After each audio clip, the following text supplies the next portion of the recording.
That's regular routine. Wonder what the next job will be like.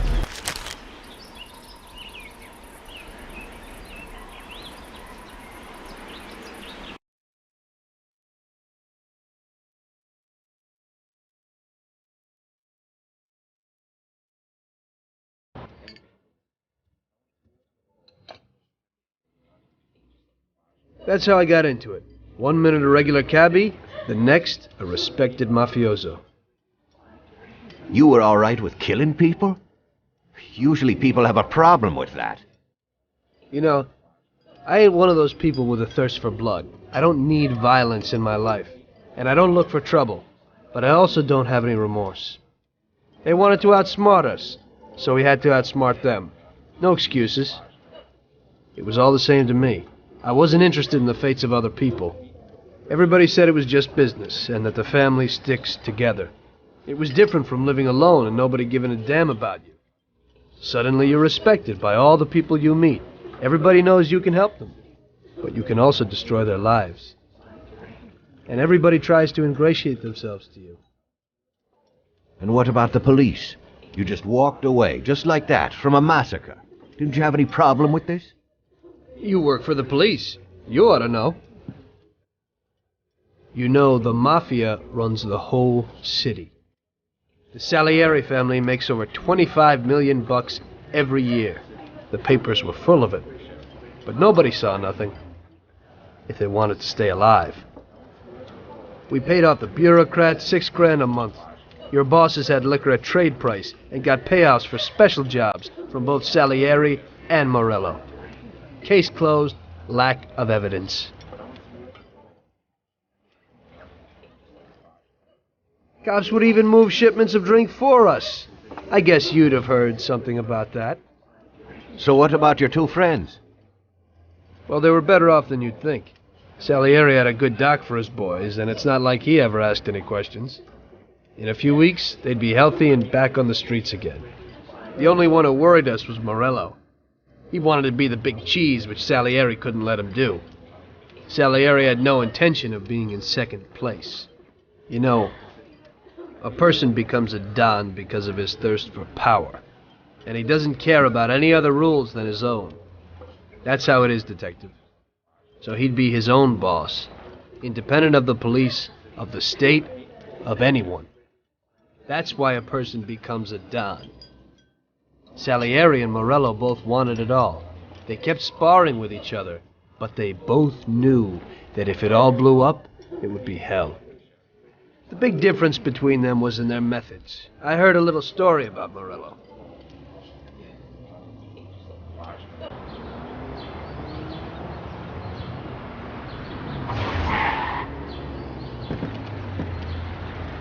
I'm sorry, sir. You I idiot! mean it. Do you know what you've done? You know how much that car cost? I was driving slowly, Mr. Morello. I don't know how, Do you mean to say that I crashed into your car? no.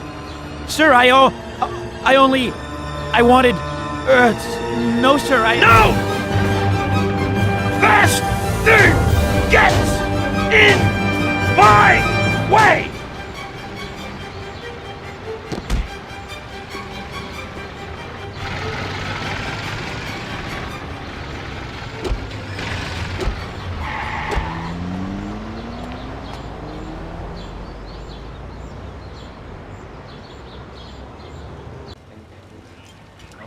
Salieri built his respect as a businessman. Everybody knew that they didn't need to fear him if they did what they should. They knew that if they needed something, they could come to Mr. Salieri. So Salieri made friends, often helped people with various problems, and expected the same in return. When somebody crossed him, they broke a cardinal rule, and everybody knew what would happen. Morello was just a mean bastard. He built his power through violence. Even his friends feared him. Most people just tried to avoid him.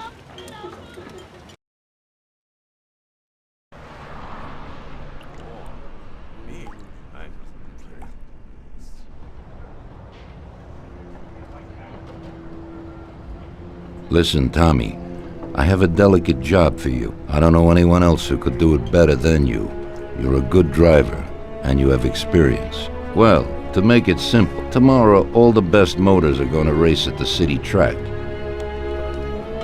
And I bet on one kid who's been a favorite up until now. I helped him along in his career a little. I like fast cars, and I said to myself that I could make back a little on that investment. You understand? And then Ralphie starts saying that some European has come over, and his car is certain to win. Ralphie knows cars. He's real good with them. But otherwise he's a complete moron. What, he couldn't have told me before I bet on the kid? But still, what the hell is a guy, God knows from where, doing here? These are American races.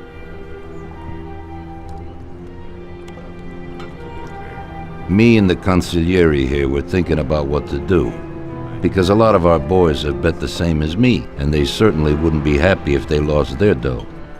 And how would that make me look? Like an old idiot. Tommy, I can't let that happen. We thought with our consigliere about what to do with it. If something happens to him, that's no way. It won't be fair play. I won't enjoy my winning at all. Ralph told me that he knows a guy who guards the racetrack garage. Tonight, you're gonna go there and take this European's car to a mechanic who knows his way around these machines. He'll take a look at theirs and maybe improve ours. As soon as he's finished working on it, you'll take it back. It's important that the car is back in its place before anybody catches on. And don't even think about crashing it or getting caught by the cops. Are we clear? Yes, boss. If you pull it off, you'll of course get a share of the winnings. Now go. Ralph will tell you where and how.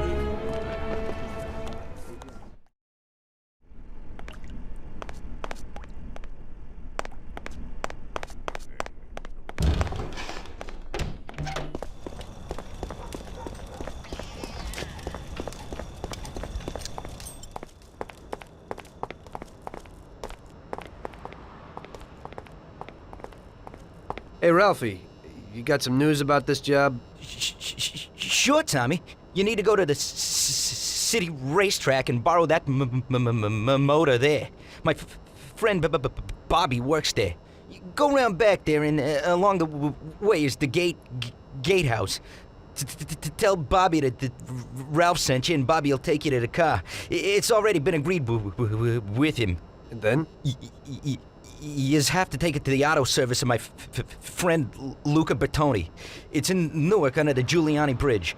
He'll take a look at it and tune it a little, and then you just take it back. This should be easy enough. But you gotta get it done before 1:15 a.m. when the guard changes, so that nobody knows that somebody drove the motor in the night. There can't even be a scratch on it, and try to avoid the cops. They mustn't catch you. And how'll I get there?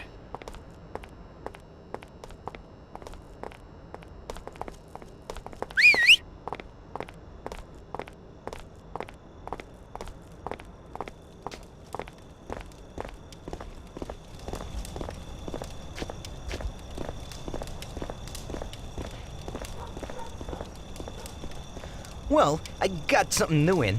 Ain't no big thing to swipe one. Watch. You just stick a piece of wire in here and twist it a little, and you get inside where you gotta join these two wires. Yeah, it shouldn't be a problem. Thanks, Ralphie. Now don't you go sparing the gas, Tom.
Evening.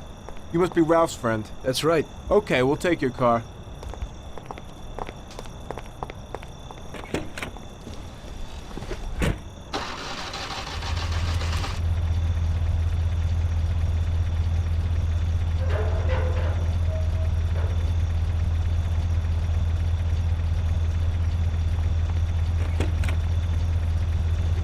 Go in and over to the garage.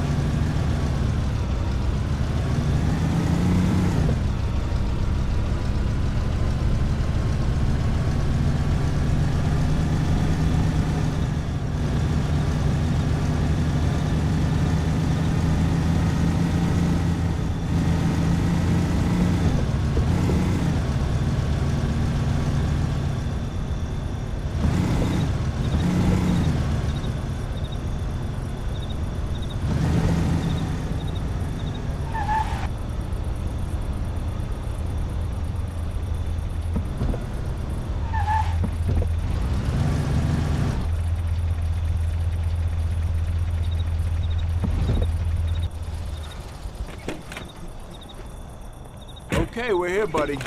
Come on, we haven't got a lot of time.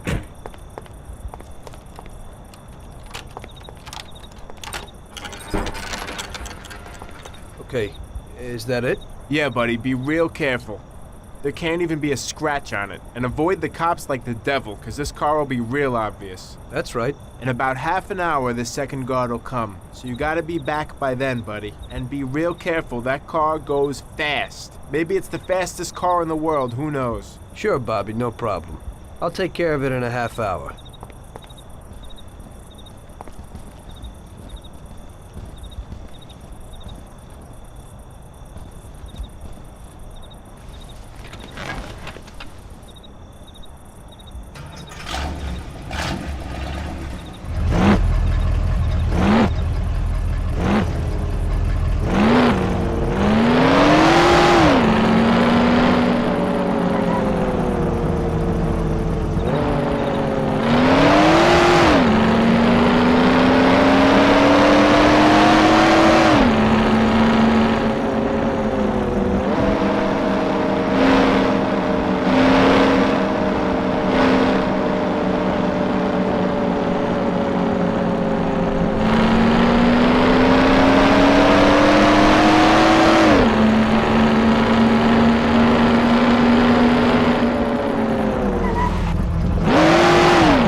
Hey there, you're from Mr. Salieri, right? I'm Lucas Bertoni. Hi, I'm Tom. They say you can take the bite out of this monster. I reckon so. Well, you'd better get moving. We only have 27 minutes left. That ain't much time.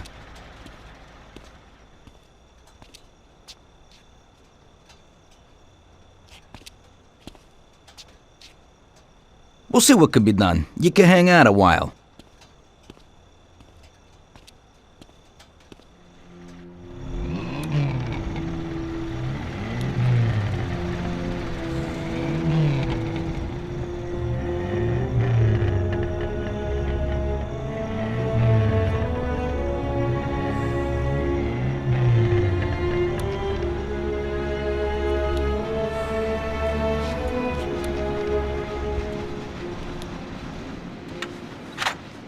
Hey, how's it going in there?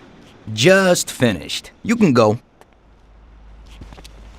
But you're gonna have to hurry. It ain't gonna run as well as when you first brought it in. Thanks. Mr. Salieri appreciates your work. Sure, give my regards to him. If he ever needs anything again, I'd be glad to help out. I bet on the same driver as him.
So you pulled it off, buddy.